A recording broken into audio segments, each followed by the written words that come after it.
What's up, y'all? Day number 26. This is I had my last night sort of sleeping in a regular bed. I'll be back to the car tomorrow, but woke up this morning feeling good. Came in the bathroom here and I just noticed that my physique's like looking like solid. Like I really like where I'm at. So I thought I'd just come over here, show you guys, next level health, how we do it over here, how we eat to get the body that we want and flex and stuff, but actually has a lot of benefits in terms of connecting you. Mind-muscle connection is super important. You want to feel a muscle work when you're working out and stuff. So just spending a couple minutes in your mirror in the morning, just doing a couple of like bodybuilding type flexes and just hold them for a few seconds and really focus on the connection, right? Can I feel my chest working? Can I feel my triceps working, my shoulders, right? Just really connecting to that muscle group. That's going to make your workouts a lot better. It just feels good. Gets the blood flowing a little bit. Kind of got the lower body either. Get the quad stretching. Quad flexing. Ooh, actually felt really, really tight. Oh my gosh. So it's just great. Gets the blood. I'm like energized. My blood's flowing. I'm connected to my muscle groups. So, guys, I got to be honest with you. I feel pretty dumb.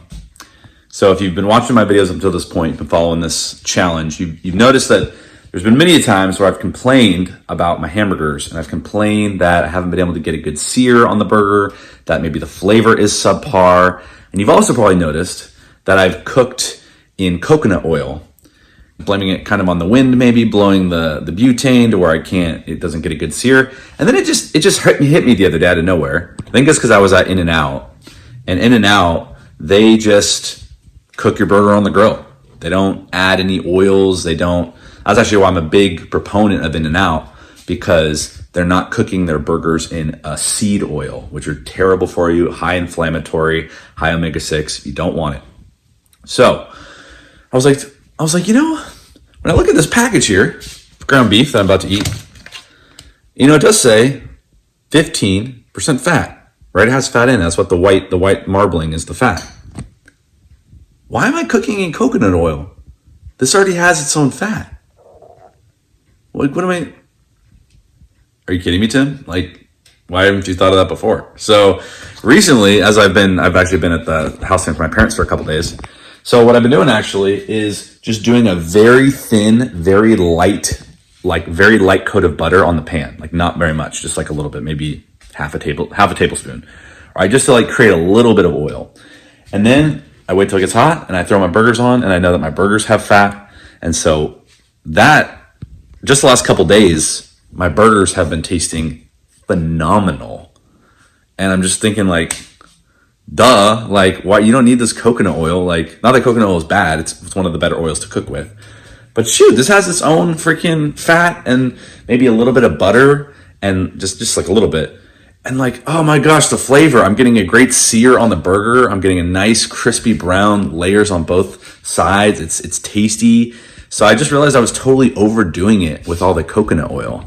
I just don't need that much. And I can even cook my eggs in whatever fat's left over from the butter and the beef fat. I can just cook my eggs in that. So I don't actually need to be using coconut oil anymore. So I'm probably gonna stop using coconut oil. I get parched sometimes, and usually the average person that gets parched, the first thing they go for that big gulp. They go for that energy drink. They go for that Gatorade. They go for that soda. That's what most people go for, guys. But I like to take things to the next level. And so when it comes to refreshment, dude, I'm always going for the milk. These Rosa milks are just incredible. If I'm thirsty, I don't want just a ton of sugar. I want sugar with some protein, with some calcium, some electrolytes, right? Potassium. Milk's got all that, guys. Now if I was going to go, play a sport right now, yeah, milk's probably not going to be maybe a great choice because the protein is probably a little too high for if I was going to go do a high intensity activity right now. I wouldn't necessarily want a bunch of protein in my stomach still, digesting, because the protein digests a little slower. But, I'm not immediately going to the gym right now. I'm not immediately going to go play a sport. I'm just out working, walking around, sweating, nothing too crazy. So much rather refresh with some delicious milk than with some sort of just sugary soda or whatever, because that's just going to leave me just even more hungry later and probably a little more, even more dehydrated later. This is going to refresh me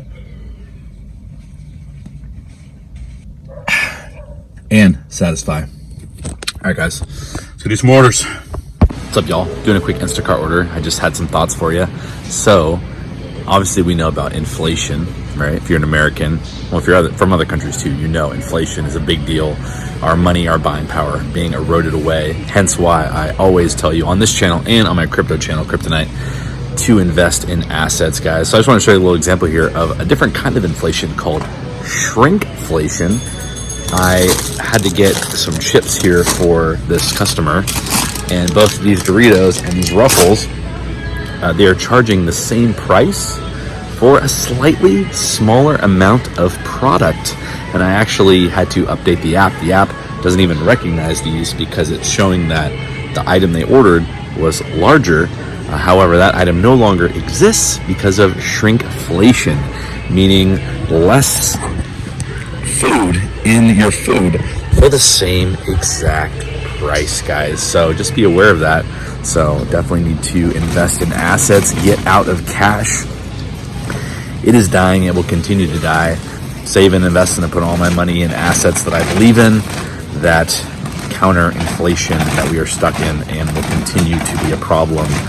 Because, guys, our country is in serious debt, and the amount of interest we're paying on our debt is by far our largest expense as a country. Is just the interest on our debt, guys. So there's no way to pay that off except for printing more money to temporarily pay it off, to push the can down the road, hence increasing the interest payments, hence increasing the size of our biggest cost as a country. So we all know what's happening. So the question is, what are you going to do about it? Are you going to keep your money in cash, or are you going to buy assets and investments? I'm not a financial advisor. This is not financial advice. However, I'm actually looking to potentially become a financial advisor. It's kind of something I have on my mind to potentially, there's a couple tests I can take to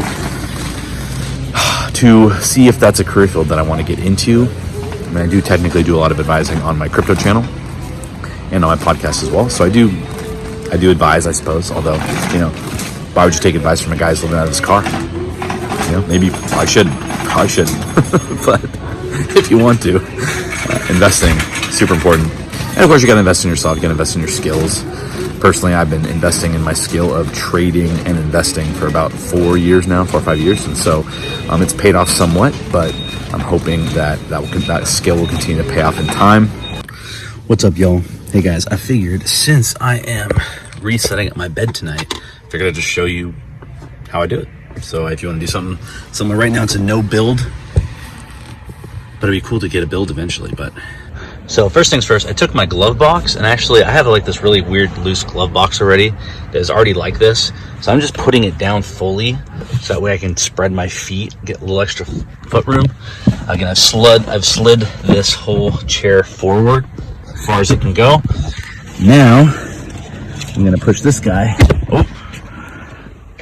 down, and it's gonna take a little. So what I'm gonna have to do is I'm gonna have to kind of work it with I got the lever here, and I'm just trying to do as much as I can. I'm holding my foot actually with the lever here while I actually push this down as far as I can. Eventually I need to kind of maybe cut a little section out of this to allow it to fully get down there. That would be pretty nice if I could do that, because right now it's like a little bit not flat. It's like a little bump here. Okay, so it kind of looks like this, right, so far. So decently flat. Now I'm gonna take my mat here and throw it down. Sorry guys, I really need to get a tripod. I've been slacking. Okay, so there, and then there it is. There's the setup. So it's pretty decent. I can get pretty, let's test that right here. So I can actually get, as you can see, my head's a little bit up right now.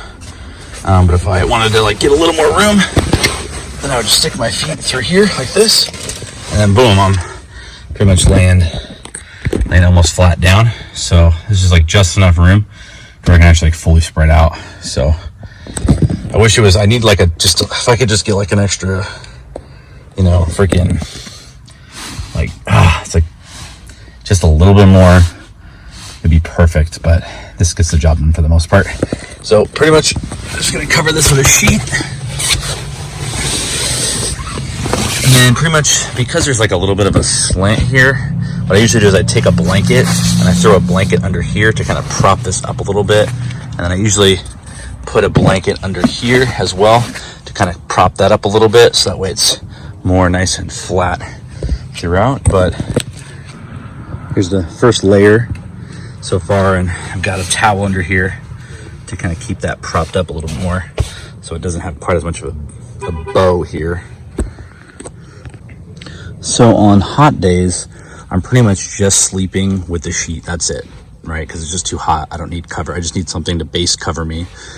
And then if it's a little warm, if it's a little colder, then I'll throw on the extra comforter to create some more warmth. And that usually, at least for this time of the year, that pretty much suffices as far as the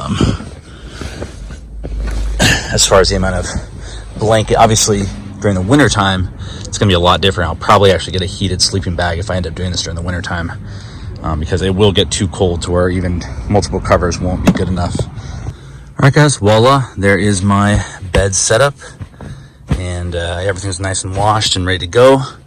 So I should have a good night's sleep tonight. I'm feeling good, especially with this extra room I'll have now for my feet in this glove box area. That should be just enough to spread out completely.